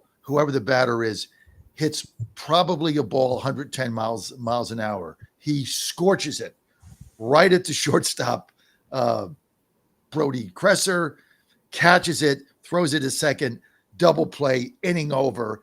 That ball's 2 feet either direction. It's a double. They're up 3-2. This has been going on with the Mountaineers, Matthew, the whole season. It's just everything they do is right. And they're going to sweep Central Florida. Then I guess then they got Texas Tech coming in. And they're going to play Huntington in Huntington, I think, Wednesday against Marshall. They won that game. Then they got a weak Texas Tech coming in. I mean, the schedule has been favorable to them. They got a weak Texas Tech coming in, and then they got to play Kansas and Kansas State. How good is this team, Matthew Lumsden? I think they're elite. I mean, they're just a sound ball team. They do everything well, and the offense is just you can't make mistakes. You make one mistake, and they make you pay time in and time out. They draw their walks. They're disciplined, hit by pitch. I mean, it's just a complete offense. They're not relying on one person. It's 1 through 9. And I mean, as an opposing pitcher, I just would not look forward to having them come in on a weekend. Kyle? Man, Logan Suave, Barnett, they can bat. They can bat their tails off, and then they got solid pitching. I think that we could be looking at them deep into the World Series. So I'm big on West Virginia. They're impressive to me. They finally got their rankings. We're not talking about them being ranked no more. They're over that hump. They're a legit team, and I think everybody's starting to see it. I think they're really in a unique position. Now, the last 6 games of the season is going to define their destiny. They've got, I think they've got Kansas State on the road, Kansas at home. If I'm not mistaken, their final series is at home. Both Kansas and Kansas State, since Arizona, is probably going to be the stiffest competition, Matthew, that they've had. I mean, these are legit teams. Both of them still have an outside, a shot to win the Big 12. Both of them are deep. They hit, they pitch, they got closers. And WVU, I don't know if you want to say they've been fortunate, because you can only play the teams on your schedule. But the schedule has certainly, in the Big 12, has certainly favored the Mountaineers. I mean, they played all the bottom feeders, and the good teams haven't come up yet. And a lot of traditional good teams like Texas Tech not having a good season. And then, Oklahoma State, which probably would have beaten them 2 out of 3 on the road. Those 2 games got hurricaned out or tornadoed out with weather. So they were fortunate there. But you can only play the teams that are on the field. And so when they play the teams on the field, they beat them. And the games aren't even competitive. So I know, can they go to Omaha is the question, Matthew Lumsden. I think hosting a regional should be pretty much done unless they fall apart. They're a top 16 seed. That's not a debate. The next question is supers. Should they be hosting a super regional? And I think that comes down to what you said. It's the final 6 games. They can only play who's there. But I think having those 2 teams at the end of the schedule, they found their identity. They've got a stud Sunday starter now. They're winning every Sunday. That's off the table. It's Mountaineers on Sundays. They figured out the lineup. Gavin Kelly's coming back healthy. I mean, they found their identity. They won a lot of games, and I personally don't see that stopping. I think as long as they can get over their little bad juju out there in Arlington, never won a game at Globe Life, as long as they don't go 0-1 in that Big 12 tournament, they're hosting a regional for sure. And I think if they keep it up, they're hosting a super. I think they got a hell of a shot. I mean, everything they're doing is right. Everything that first-year head coach Steve Saban's does is right. Every move he makes is right. Everything he does. I mean, if he stepped right now, if Steve Saban's was walking down the road in where are they, Orlando, and he stepped in a pile of dog manure, he'd pick up his feet and it would be gold. I mean, it doesn't matter what he does. Every move the guy makes has been spot on, and he's without a doubt going to likely be Big 12 coach of the year, no doubt about it. That should be off the table at this point. That's off the first table. Year, they're going to win 45 games. I mean, you look at it last night. They had 1 hit and they were up 2-1. Like they know how to produce runs. Yep. And they're clutch. Yep. Whenever the moment comes, West Virginia takes advantage. Offense or defense, and one of the things we don't talk about is the Mountaineers' defense, and it centers around Skylar King at center field. I mean, it doesn't matter if you're watching a game and a ball is hit towards the outfield and it's not down the line, King is going to catch it. It doesn't matter. I don't want to disservice players that I haven't watched enough in the Big 12, but that's your defensive player of the year, without a doubt. Yeah, I no mean, doubt. He covers half the outfield. I know Reinhardt and West got to love it on the corners because anything in the gaps, just kind of mosey over there. Skyler's going to be there. Yeah, it's pretty amazing the moves he's made, and he's also made tough decisions. I mean, they got a lot. He's got a lot of upperclassmen that haven't gotten any PT. That's not easy to do as a coach because you get dissension, you get people who are not happy. So you're carrying 40 players. 30 of them people don't understand baseball. Of the 40 that you're carrying, only 30 of them you can make eligible for a conference game or for travel. So 10 people are not on the roster that are on your team every day. And when they're upperclassmen, they're not happy that Absolutely. They don't even have an opportunity to travel or go on the team. And that has not been set. Normally those are set. We get the same 30 over and over. And you kind of, if you're one of the 10, you accept your fate and you work out during the week. And, maybe you get in a midweek game, but he's been revolving that. So any given week, these kids don't know. The kids on the edge don't know if they're even going to get on the roster until they get an email, hours before they have to pack. It's a little bit different, not normally done, but that's the way he's doing it. And, when I had him on my show interviewing him, I asked him about that. He wants everybody to keep fighting for time. And he said, if you're not willing to fight for time, I'm not interested in you and you're going to stay home. It's a little bit of a different way to run a team, but he's had success with it, guys. Yeah, no, it's I know from a player standpoint, there's pros and cons. Obviously, like you said, he's made it very clear almost everybody can have a shot. Like it's going to rotate. You could get a shot, take advantage of it. Also difficult on players because, I mean, anybody that's played, Kyle's done it in basketball. If you don't get consistent reps, it's hard to be consistent in performance. So I see both sides. Knowing that this might be my chance, but if I don't get a hit, I don't play for 2 weeks. 2 weeks comes around, you're not going to be fresh. So I see both, but also at the end of the day, what solves everything is winning, and that's all they do. So it's hard to say too much. You can't whine about winning and the record and what they're doing. Now here's the risk. Going down the stretch, fatigue sets in because he's playing the same guys over and over and over. And if somebody gets hurt, you've got to bring somebody else in. They've had no reps. I mean, you get a player like Alex Merritt, one of their better hitters, who's had one at bat in 2 months, and you try to bring him off the bench, facing somebody in the tournament throwing 97 miles an hour. Forget about it. I mean, he's just not going to get a hit. He's not in a position to do that because he hasn't had the reps. And I'm just picking him out, not personally, but just any of those players, Ben, your brother being one of them as well. So, and then you got a lot of pitchers with no reps either. And you got to try to bring them in. So he's going to have to go with who he's gone with. And so the only risk he's got, and we're going to see how it plays out, is going to be fatigue. And when you get to that regional, it's not like the super regional where you just got to win 2 out of 3. You get to that regional, if you don't win that first game, you got to play 5 games in like 4 days. And if you don't have arms that are, had reps, you're not in a good position. That's his risk, guys. No, that's the importance, I think. Obviously, every game's important, but closing the season strong because you got to host a regional. You need a 4 seed to come in because if you lose that first game in a regional, you're done. Yeah, and ideally, you win the first 2, you're sitting real pretty because somebody's got to come back and beat you twice. Right. So that's why every game now, even the midweeks, it matters. It's RPI, it's everything because you need to be as high as you can. So that way, whoever's coming to Morgantown, you can just beat the brakes off of and not have to worry about being in rough situations. All right, guys. Let's make a prediction. Do they go to Omaha, Kyle? Yes. Matthew?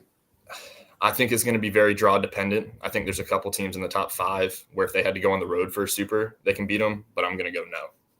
I'm going to go no. And I think that the risk that I outlined is real in a super regional. And if they run into a Tennessee or something like that, it's just going to be very, very hard. But can they go to Omaha? Yes. Oh, 100%. But I mean, 100%. Getting to Omaha is a tall task for any team in the country. Yeah, very, very good. It's only a handful. It's a tough thing. You need injuries to go right. You need balls to bounce your way. Do they have the talent? Absolutely. Would I be surprised that they make it? Absolutely not. It's just that's a very tall task. This segment brought to you by our great friends at Healthy Cell, and right here, my bio vitamins, which I take every day. That's how I stay so healthy. Also, REM sleep. Took it last night after one of the hockey games. Okay, took it last night, and we were so good to go. 15 minutes, I'm asleep. Slept like a baby. Didn't have to get up till 7:30 today instead of 3:30. So I got 8 hours of sleep. I feel like a new man. Feel fantastic, and really enjoyed my sleep. Don't underestimate a good night's sleep. I've been saying this for some time. I don't promote anything that I don't utilize on a consistent basis with success. Healthy Cell is that. Everything that they have there is going to make you feel better. But if you can only buy one thing, get the REM sleep today. Take it 15 minutes before you go to bed.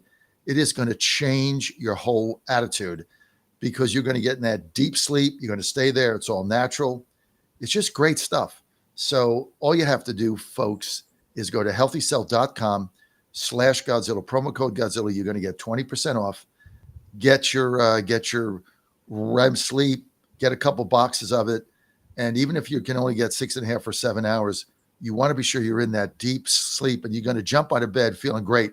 Healthycell.com, healthycell.com. My friend Doug G. and Papa came up with all this stuff, and it's a game changer. Really, really is. Healthycell.com, promo code Godzilla, 20% off on that. We're going to do one more thing on WVU and then move on. Football. The coach, Rich Rod, for the WVU Mountaineers has 4 or 5 returning players. It's like, how do you do a football team with everybody's out of the portal? You got 4 or 5 new returning players. I think they had 3, and I think you got 2 others to come back. Now they've got 5. So everybody else is coming out of the portal.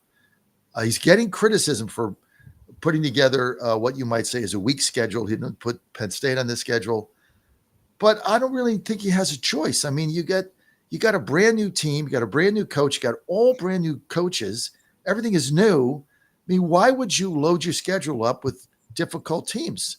Right, guys? Don't you want to, first couple games, be able to play teams like Robert Morris that you can figure things out on, and they're not going to give you that much competition. Kyle, your thoughts? I mean, I think that if you're looking at it from a standpoint of where they think they are and just trying to remain competitive in the win column, then you take the easy route. But also you want to be battle tested if you want to get into a bowl game where you play some good teams. So when you go against a bowl team, you're battle tested. I think that I would want to play the tougher teams. I know it's a tough, tall task due to the fact that they are getting everybody out of the portal, but they got some good signings. They just signed the kid, Sosa, out of Oklahoma State, good lineman. They got some strong kids coming out of transfer. Rich Rod, he's won before. He's the guy. I mean, he's a great winner. I think that he should believe and have more faith and play the tougher teams. Matthew? Yeah, I mean, I'm with Kyle. I think I would want to play the tougher teams, kind of get battle tested for when conference play comes around. It's not as daunting. I also see, especially first-year coach, wins matter, perception matters. So I get the wanting to find the win column. I get the wanting the hype. There's a big difference as a first-year coach going, I guess, 6-6 versus 8-4. Yeah. So it kind of depends on end goal, but I personally would rather see him play better teams. But I get the perception part as well. I mean, look, I get the tougher competition, but you got a brand new team, which brings me to the other thing. And then I think we're going to get Coach Vince on here in a minute to get college baseball. Coach Vince, I just sent you the link for that stream, and Al will get you in as soon as you link up to us. But I mean, where are we going with this? It's a portal business now, right? It's a portal business. I mean, everybody just goes in the portal, and there's no, we're going to get the ruling in a couple of weeks about 5-fifth-year eligibility, but you just go in the portal. Everybody's a free agent. It's in perpetuity. And I think what you're not getting anymore is development, player development. What was it? What was it? The Michigan State coach, Aiello, what was that? Aiello, right? Who he said he only picks a player or two out of the portal. He still goes to high schools. He recruits freshmen as seniors in high school, and then he spends 4 years developing them. That's the way it was done. You developed your players, except when Pitino and them came on and everybody went to the NBA after their freshman season. But even in baseball, football, you developed your players. Now there is no development. You look for the upperclassmen, the freshmen or sophomores you have get in. They go in the portal. They go by the wayside. It's a complete revolving door, and there's no development of any player over beyond one season. How is this sustainable for young players as you were, Kyle and Matthew? Start with Matthew. I'm curious to see what Kyle's take is on this. I got to think this one through. For me, I think that this is not a sustainable way of life. I think that this goes far beyond just the landscape of college sports. I think in our generation, we're being taught to run when things don't go our way. Guys used to be freshmen and they'd be behind a senior. They had grinded out, worked their way up to be the guy by the time they're a junior or senior, and they wait their turn, and they grinding every day, getting better and improving to be that guy. Now I'm a freshman. I don't play. I'm just going to run and go to a team that's going to give me more money and that's going to tell me that I'm going to play. And I might be in the same situation next year, and then I run again. There's guys who've been on 5 teams in 5 years, 4 teams in 4 years. What does that tell them in life? When a job don't go your way one day, you're just going to run and try to find a new career. It don't work like that. It's not sustainable. It's not the way that life goes. I think that just in life in general, our generation isn't learning the right way to go about things, the right way to have some humility and understand that I'm not going to be the guy every year. It's not going to be my time every year. Sometimes I got to wait my turn. Sometimes I got to be a part of something bigger than myself. And I think that the landscape of college sports is in a disaster, and you're seeing some of the best coaches leave it. You watch Jay Wright retire. Tony Bennett retired in November. Like, what are we talking about? It's the Nick Saban retired. Like, we don't got Alabama football no more. No disrespect to Kalen DeBoer, but like, the landscape is not in a great place, and I'm not for it. I think that there's got to be some legal ruling to get this under control, at least a one-time transfer only or without penalty, something. But we have to get this under control because it's not teaching life skills, which is the big basis of sports in general. When you play sports, it's not about, you can't play sports forever. We're all going to get old one day. We can't play it forever. We learn life skills through a sport, through something we love to do. And you don't learn those life skills when you run, when things get hard. Very well said, Kyle. Yes. And I agree with everything you're saying.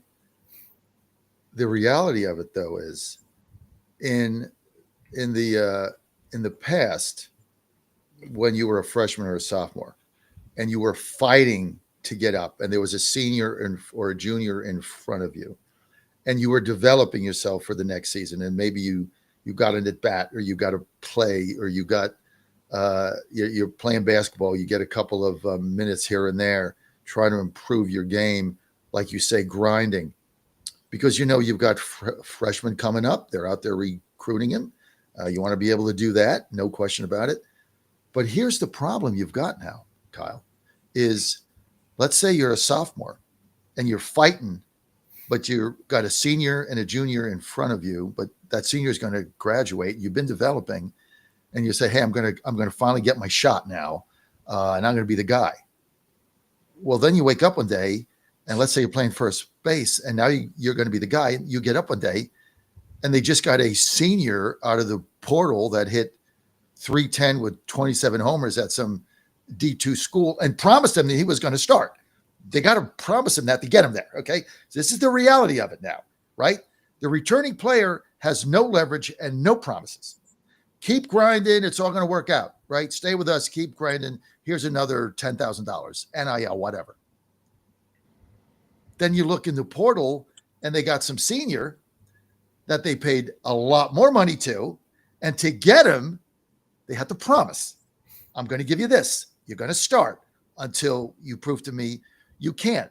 Now you've grinded for 2 years. You should be that first baseman. And now you're SOL because they didn't make a promise to you. They made a promise to the other guy. Here's the other reality of it. And I'm being stark. And we're going to let Vince in. Here's the other reality of it. If a coach gets a reputation that he lies to a player in a portal, that goes on social media and that coach is done. He's never going to get anybody because it's like, yeah, you know what? He told me I'd play first base. He told me I'd be the starting cornerback. I didn't get hurt. I never got a shot. He lied to me. Got me here, wasted a season. You don't want to get that reputation. Doesn't matter what you say to the returning players because it doesn't matter. It's the portal players that are getting the leverage. That's the reality of the path we're going down now.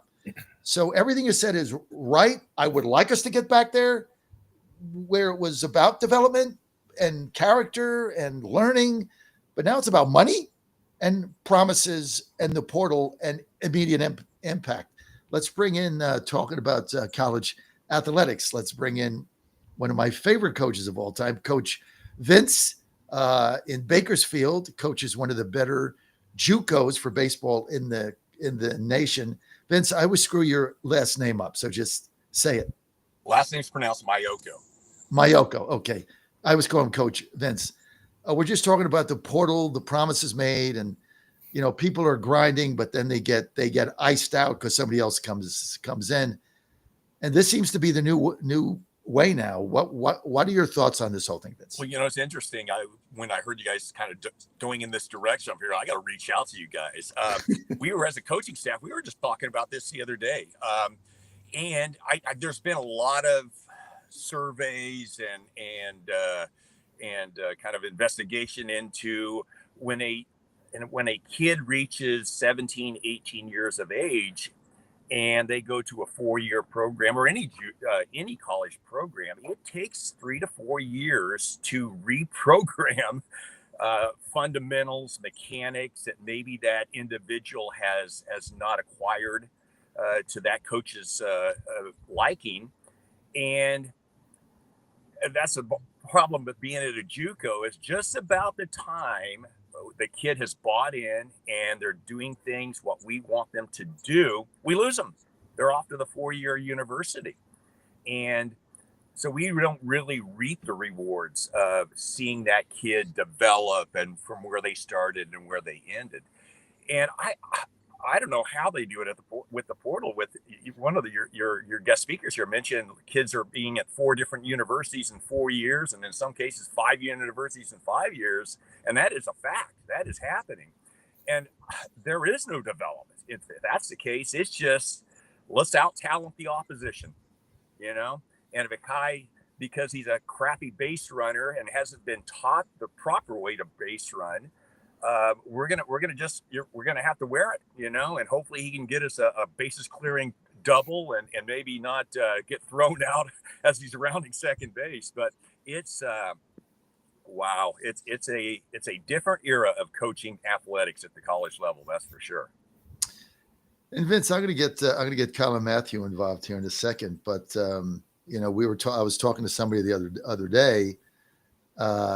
We think that the NCAA is going to, when they come back, when the judge in San Francisco comes back with the final ruling, probably in the next couple of weeks, that they're going to go to 5-year eligibility, no red shirt, no medical red shirt, just blanket 5.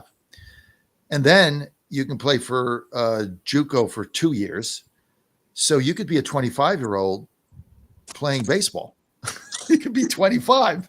I mean, think about that. You're in college at 25, you're playing baseball, or any football. They don't really do JUCOs like that. I guess basketball. So it probably affects baseball and softball. But you can be 25 years old, a senior, pitching for an SEC team, and then you're trying to get out somebody that's, you're pitching, you're trying to get out somebody 18. It's got a 7-year difference, right? I mean, that's like reality now. Well, yeah, but see, I've heard it's weird. I don't think anybody still really knows what's going to develop. To my understanding, and I could be totally wrong on this, that current seniors at four-year universities that play JUCO, any sport, will be granted an extra year for next year. And to my understanding, that's the ruling that they have in place as of right now. Now, that's until the next lawsuit, right? Right. The lawsuit we're talking about is the Vanderbilt quarterback that fought for an extra year of eligibility because he was at a JUCO in New Mexico. So it's, I think, even though you have a court ruling that may come out with some type of explanation on here's what it's going to be going forward. And then when the next lawsuit happens, where, it's one of those things where it's just, gosh, it's very difficult to be a coach in today's climate, no question about it. And it's tough to be a high school recruit too, because I'm still recruiting at the JUCO level. You recruit until the day before classes begin. and I'm recruiting seniors right now that are thinking, yeah, I'm going D1 right now. I'm going, dude, if you haven't signed an early letter of intent by November of your senior year, newsflash, you're not going D1 at this moment in time. If you want to go D1, you have to go the JUCO route. Absolutely have to. And sometimes that's a shock to the system, but you got to be honest with the kid too. And there's nothing wrong with going the JUCO route. There's nothing wrong with going the D2 route. There's nothing wrong with going the NAIA route. Okay. And especially in this situation, if you go to an NI school in the middle of nowhere and you put up huge numbers, technically you could enter the portal and be recruited out of an NAIA school to go to a D1 school. That's very possible that could happen in the future as well too. And it's probably happening right now as we speak. Matthew Lumsden, you played college baseball for Clemson kind of before all this started happening, kind of just at the start of it. Give us your reaction here as a former college ball player. Yeah, no, that's why I had to go to Kyle, because I had to think about how to word it without getting in trouble, because the NCAA is just a dumpster fire right now. I mean, there's no allegiance to anybody. Players go, Mom, I didn't play. Mom tells them to transfer, that they're the best player in the world. And then it's a disaster. It's not real life. Coaches are in a very difficult position as well, because as Coach said, say a mid-major recruits a kid, gives him an opportunity, and he obviously turns into a stud. What's he going to do? He's going to LSU next year. So why doesn't Coach get some respect for his recruiting abilities, his development abilities? I think both sides are it's a very flawed process. I think both sides are losing. And at this point, I'll give Coach some benefit of the doubt. Why wouldn't you go JUCO? If you have a great year, you get drafted. If you have a great year, you go to a big-time school. Like, all you're going to do at 18 is go to an LSU and ride the bench because some 24-year-old's coming in making $250,000. Like, the whole process is flawed. They need a complete revamping. They need a new rule set. Yeah, it's disgusting at this point. The problem is the genie's out of the bottle. Exactly. I mean, as a fellow JUCO coach, I coach JUCO basketball. I think that this helps us out a lot, because now we're getting high schoolers who would once have been highly touted or getting recruited. They're not getting looked at because they're looking for the 22, 23-year-olds instead of the high schoolers. So I'm getting some good high schoolers now in this landscape, but I think that it's not beneficial in the totality of things for everybody. But you also, as an 18, 19-year-old player, the only way to get better and develop is play. So going to these big-time schools and riding the bench, it's hard to play when you don't have reps. You're not going to develop sitting on the bench clapping. The only way you develop is getting out there and learning from your mistakes, seeing high-level competition. So, yeah, the whole thing needs to just be rejuvenated. They got to figure this one out quickly. But they're not, because the ruling that's coming down, I'm sure that there'll be appeals to that or whatever. But that is going to be the law of the land for the foreseeable future. And so what you've got is you've got a perpetual free agency, right? It's perpetual. I mean, to the point where football teams don't want to play spring games because other coaches will poach their players out of the portal because they're seeing them at a spring game. It's insane. So you got perpetual free agency and you got unlimited money. And the cap that they're going to put on the paying the players, which is I think it was a $22 million cap for the whole thing. How they divide that up is to say. But then if you try to cap NIL, and whatever they do, it's going to be appealed, because whatever she says, well, you have to. I think she's saying, the judge is saying, well, the NIL, to get it, it's got to be market value. Well, who the hell's to assess that? If you got some car dealership at Louisiana State University that's an alumnus willing to pay you $1 million to come there and pitch and do 2 ads a month for his car dealership, who's to say that's market value? There's no way to monitor that. It's whatever the guys are willing to pay. And LSU basically has come out in an unabashed way, and their what do you call it? Alumni donors have said, we're just going to buy the best players. We're just going to buy the best players. I mean, how is this thing sustainable, Vince?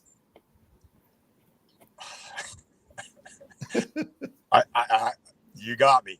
Other than they have to create, because they're I don't know, technically they're a paid employee by the university, but let's be honest, they're employees of the university. Okay. There has to be a contract. There has to be, if a kid is going to sign an NIL deal with, like you said, LSU, there has to be a 2-year contract, a 3-year contract.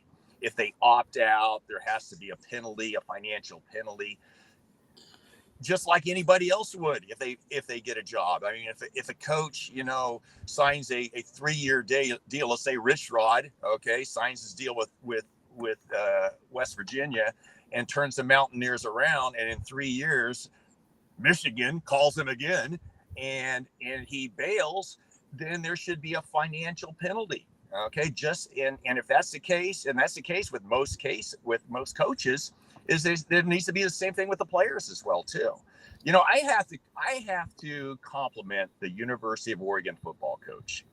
If you guys know this story, that basically heard that their quarterback at Tennessee was dipping his toe in the water, reaches out to the Tennessee coach, I think Josh Heupel, I believe is his name, and basically forewarns him, hey, your starting quarterback is got his finger in the air, feeling the wind blowing. And how many coaches would do that? None that I'm aware of. So my hat's off to the head coach at the University of Oregon Ducks for at least helping out one of his fellow coaches. And then hats off to Heupel, who basically this kid, I guess they gave him $2 million. He demanded $4 million. I don't know why. He had an okay season. Because of what Kyle said. It's all ego. Mommy told him that he was good, so he thought he deserved more money. Yeah. So he wants $4 million. And then they don't negotiate with him. And then he doesn't show up for the spring game. He doesn't call his quarterback's coach, which is his first liaison in any system. He doesn't call any of the coaches, and he just doesn't show. Like, screw you guys, right? Pay me or I'm not going to play. And then they cut him. Heupel cuts him like the same day. Like, okay, well, now you get nothing and go, good luck somewhere else, but you're not on my team. In the long term, he took a pay cut to go to UCLA. Exactly. Right. But then UCLA took him. So then that's the other problem. And if I'm the UCLA coach, I'm going to say to myself, well, he's going to do the same thing to me. But, they were looking for talent, so they took him. But the whole thing's a mess. I don't really see what the answer is, because I think, Vince, you mentioned earlier, or somebody mentioned, when you go back to if you transfer, you lose a year. If you go back to that basically ends this stuff, because nobody's going to give that year up, or it'll be extreme circumstances. But now it's just a very easy thing to do. And you go in that portal, people are telling me if you have a good year and you go in there, things are not going the way you want, you're getting like 300-400 phone calls the first day. So, I mean, you can't blame the players. You have to blame the system. So, all right, Vince, I'm going to give you the final word, and then we got to get to the NBA. All right. I'm not an NBA guy, so this is where I'll check out. All right, Vince, thank you, Coach, for adding that. And look, if you're out there looking to play baseball, and you're a junior, senior in high school, JUCO route is a great way to go, especially if you go and play for a coach like Vince in Bakersfield, where they're going to develop you and they're going to set you up in order to get to the level that you want to be at, and you're not giving up 1 year of eligibility. So it's a Great choice. Vince, thank you for being with us. Thank you for the nice words, John. I appreciate it. All right, Vince, always good to have you with us. Okay, guys, this segment brought to you by my good friends at My Pillow. I tell you what, they are just on fire. They've got a new energy drink. I don't know how Mike Lindell comes up with this stuff. He's got a new energy drink, Rev 7, no caffeine, no sugar, no additives, just pure vitamin energy. And he's offering you a 3-pack for free right now. Free. I like free, right? So I just got one for free. I thought it was outstanding. I took it before I drove yesterday from Washington to Pittsburgh, which was about 5.5, 6 hours actually in traffic. Should be full 4.5. Trying to get out of DC on a Friday afternoon. Forget about it. So I'm like, I was really tired watching all these hockey games. So I'm like, Artie, send me 3 of these free. I'm gonna try one. Man, popped me right up. No caffeine, no sugar, just straight vitamins. Get you going, and you can get his 3-pack for free right now.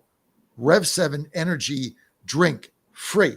Just go to mypillow.com, mypillow.com with promo code Godzilla. You can get your 3-pack for free. Check it out. There's going to be times where, because I don't do the Monster, I don't do those any of that stuff. It rots your gut, and I drink 8 cups of coffee a day. I'd be zooming off the wall, so I don't do any of that. But I did try this when I was driving home because I was getting a little drowsy. I'm like, man, I got 5 hours ahead of me. Pop that thing. No caffeine, no sugar, no additives, all vitamins. Boom, good to go. Got home just in time to see the Edmonton hockey game. All you have to do is go to mypillow.com, promo code Godzilla. Guys, let's get to the NBA, right? I guess we saved the best for last. And let's start with biggest surprise, biggest underperformer, Kyle. What do you say? Biggest surprise so far would be OKC dominance. I think the way that they're winning in dominating fashion, and also to overcome a 29-point deficit is so surprising to me. But that's my biggest surprise so far, because I didn't think that the OKC hype was so real. It's real, Matthew. It's funny because I was going to say the biggest surprise was how terrible Memphis has been. So I'm glad we're on the flip side here. Yeah, I mean, I knew OKC was good, but come on now, like 51 points game 1. I think it was 16 game 2. Finally get up 29 in game 3, blow that. I'm like, dude, maybe the NBA, they're putting the whole team in the whole league in the playoffs now with 10 from each conference. We might as well just cut this down to like 4 a conference and let the big dogs get out. What do you guys think of Cleveland? They had a slow start last game, but figured it out real quick. I don't think they're going to beat Boston personally, but I think they're a sound basketball team. I don't think they beat Boston, but they're solid.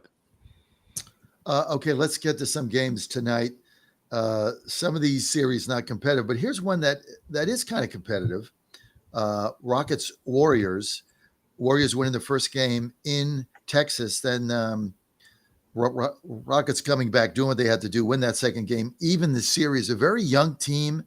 I predicted earlier they were dangerous here because they don't know how good they are or not how good they are. They had 52 wins this season. They go to San Francisco tonight. Golden State's 3.5, coming off a loss in Texas. What do you see there, Kyle? I'm going to go Rockets plus 3.5, but only because of Jimmy Butler's injury. I think that the loss of Jimmy Butler is devastating for the Warriors. They're not the same team with him or without him. They were 27-5 with him this year, 25-27 without him. So, I mean, it's a huge difference. I think without him, Rockets able to overcome OKC. I mean, able to overcome Golden State on the road. Matthew? Yeah. No, I'm going with that. I know he's considered a game time decision. I personally don't think he plays. I think they lack depth. They lack size. Now, Steph could drop 60. It's a possibility, but I think that's the only way that Golden State pulls this one out tonight without Jimmy Butler. I'm going to take the 3.5 as well.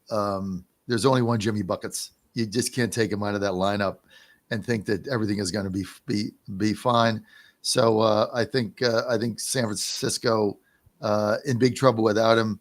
And the Rockets again. These teams that come in like this, these young teams with nothing to lose, they're very dangerous because you don't really know how good they are. They don't know how good they are. And you watch this Rockets team play, they have no pressure. They're having fun.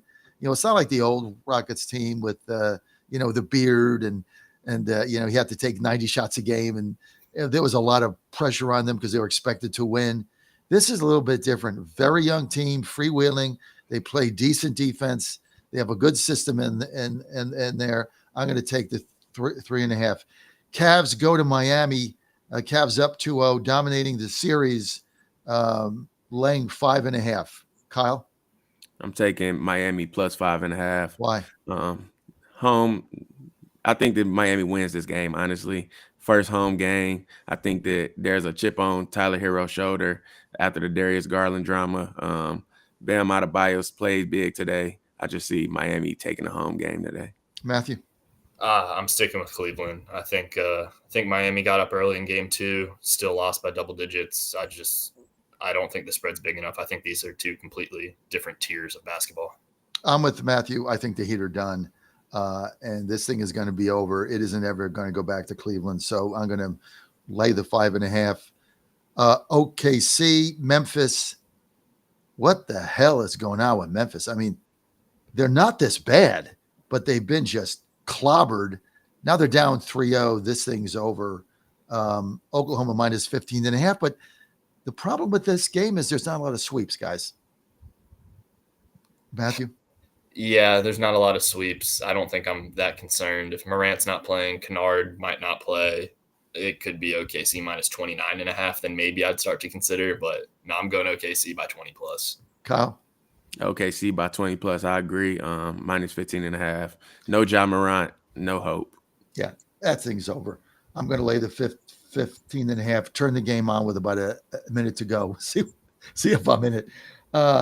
Denver Clippers. I love this series. This is a very competitive series. Clippers up 2-1 now at home. I mean, I thought Denver would do. I thought Denver would play a little bit better, but Clippers dangerous team at home minus 6.5. Kyle. I actually was in attendance at game 1. So I was in the club seats at game 1. That atmosphere is like a college environment. There's no place like the Intuit Dome. I'm going to tell you, Clippers minus 6.5, that they riding the momentum with that crowd, that new dome. I'm big Clippers. I think the Clippers win a championship, actually. So that's my championship prediction. How did you come to be out there, Kyle? I had a work trip, a business trip. I was out in Los Angeles.